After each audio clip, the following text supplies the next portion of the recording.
A quick video to give you kind of a overview of the Retort kiln that I put together today. This is his first time fire, and it's been running for probably 2.5 to 3 hours now. And as you can see, I take that back, it's only been running since about 1:30, and it's 3:30 now. It's about 2 hours. As you can see, the heat coming, I mean, it's just straight heat coming out of the stack. It's running real clean. I've actually throttled back the secondary air, which you can see behind there's plates right at the bottom of the stack. And then what you're seeing here is the outer barrel. The holes in the bottom of the barrel, I just cut them with a wafer wheel on an angle grinder. I didn't really do any measuring. There's no specific dimensions. I just wanted to make sure I got enough airflow and enough draft to get a good hot burn going. And as you can see at the top of the barrel, all I did for the lid, these were sealed end drums. Both drums I used were sealed end drums. They didn't have the little band on them. So I just took a circular saw with a metal cutting blade, ran it around the outer drum. I just ran it around the top of the drum, put the short side of my base plate on the circular saw right up against the lip of the drum. And then, I don't know if you can see it real well. I'm not going to get too close because this thing's hotter than snot. But right there at the top edge on the piece that I cut off, I just took a pair of channel locks and went through and flared it enough to be able to slide down over the rest of the drum. Not necessarily to get a seal, because I don't need a seal so much on the outer barrel, but more just to get a good tight fit so that the wind would not blow off the stack portion. And the stack's just some stovepipe that I had sitting around the house.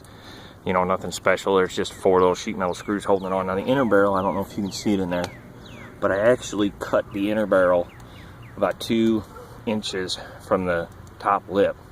That way I'd have plenty to be able to flare it out to fit over the outside of the barrel, and then still be able to get a good seal, because that one has to be sealed. And then the bottom of that barrel, I just drilled some little, I believe they're 3/32 holes in it, about 2 inches apart all the way around, just to let the wood gas that would build up during the cooking process burn off. And I don't know if you can see right down here, but where that black, it's kind of flickering there, and it goes from white to black. There's actually one of the holes right behind that, and that is the wood gas is coming out of the inner barrel and being burned as they run up the sides. And so far, it's got a really hot burn going on inside the barrel. This is as close, I'm 5 feet away, and this is as close as I want to get to it. It's making me sweat. But we'll see what the batch looks like. As you can see, I mean, it's just a mix of yard waste, pretty much. There's some trash in there that my daughter threw up in the wagon as I was going around the yard. But, you know, we're basically going to be making a mixture of biochar and actually charcoal for our barbecue, and, you know, things like that. And I mean, this is, as you can see here, I've got it set up. I'll back up some so you get a better view, but I've got it set up down here. We've got a raised bed garden set here, and I've actually got it set up. This area right out here is our compost pile, where we throw all our grass clippings, and there's some wood chips mixed in there, and chicken manure, and we just mix it all together in there and let it biodegrade and mix together. And this batch of charcoal is going to get ground up. I've got a wood chipper. We're going to run it through and grind it all up, and we're going to mix it in with the compost to actually create the biochar and get the nutrients and things mixed in with it. And then as that decomposes, we'll mix it in with the garden beds and hopefully get even higher production yields than we did last year. And just to give you a brief overview of the garden, we started this raised bed garden system. As you can see, there's a lot of grass in there. I made a mistake of using grass clippings from the yard to mulch the beds. Not a good idea. They need to be composted first to get rid of all the likelihood of them reseeding. But this bed we actually went through last year, and I put in a bunch of strawberry plants, and as you can see, they're actually starting to come back really nice. We've got quite a few of them, And this bed is 18 inches high, 4 foot by 8 foot. The outside of the beds are cedar. I've got a sawmill, and they were some cedar logs that I'd gotten a hold of, and I just milled them down to 1-bys. And the original fill inside the bed is a 50-50 mix of topsoil, good nice black topsoil, and organic compost. And we just mixed that together real well, and we picked that up. There's a little local garden place here in DeSoto. Can't think of the name of it now. If I remember, I'll tell you. But we bought all the topsoil and compost from them. This bed is, we had potatoes in it last year, and they did wonderfully. And I've actually top dressed the bed. The 2 beds here, the strawberries and the potatoes, I top dressed. I took all the leaves that I raked out of the yard, and as you can see, most of that's leaf litter. I just shredded it, ran it through the chipper shredder, shredded it all. And then below the leaves, there's actually some bunch of sawdust, oak sawdust, hickory, this mixed hardwood sawdust from the sawmill that I top dressed the bed with. And then when we go to plant the potatoes this year, which we haven't yet because of the weird weather, we'll just basically put them down underneath the leaf litter. We won't dig them into the ground. And we had a massive potato yield out of this bed just as kind of an experiment. We ended up with over a 5-gallon bucket just full of nice, good baking potatoes. And then this bed, we had spinach, lettuce, carrots, and I think some peas maybe in here. And as you can see, a lot of the spinach, all this light green stuff down here on the end is actually spinach that has reseeded itself. And there's some here off to the side of the bed that reseeded from last year. And it did really well. As you can see, some of our pets have been in here digging around. But there's a lot of the spinach that's coming back that we're not even going to have to seed this year, which is a bonus. I don't till the beds up at the end of the season. I just leave them sit. If anything, I'll just top dress them with ground up yard waste. And as you can see, this bed, we had tomatoes in here, and I think there may be a few coming back. I'm sure we're going to have a lot of volunteers. We had a lot of volunteer tomatoes last year. So I'm sure we'll have quite a few come back again this year.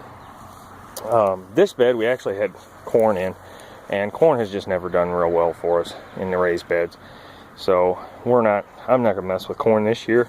But we did have one little poor blackberry bush that started out in a pot and wasn't doing very well, and actually re-rooted itself in our bed and has just taken off this year. And so I think I'm going to let the blackberry bush take over the bed, because as you can see, there's several other ones. There's one on that side, that side. There's one right down there that's coming up. There's a few others. And the plastic that's inside the bed, when I built the beds, that's like a heavy drop cloth plastic, or the vapor barrier plastic.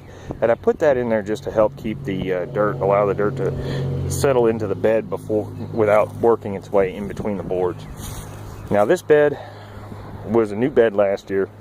We had a bunch of peas and beans in it. And the beans that were around the outside edge did great. The rest of the bed didn't do so well. I'm thinking it's because it was a new bed. We're going to see. I'm going to have to actually till this bed because all the grass that came in and took over, and try and actually get rid of a lot of that. But we'll see how it goes. And then over here on this side of the garden, we've got 3 blueberry bushes in this row, and that's all sawdust from the sawmill that I've mulched around them with. It works great. If you can see,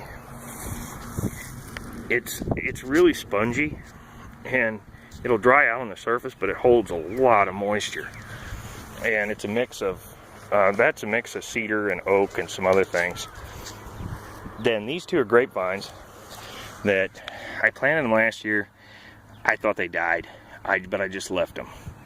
This one, they both actually are coming back, so hopefully they'll do a lot better this year.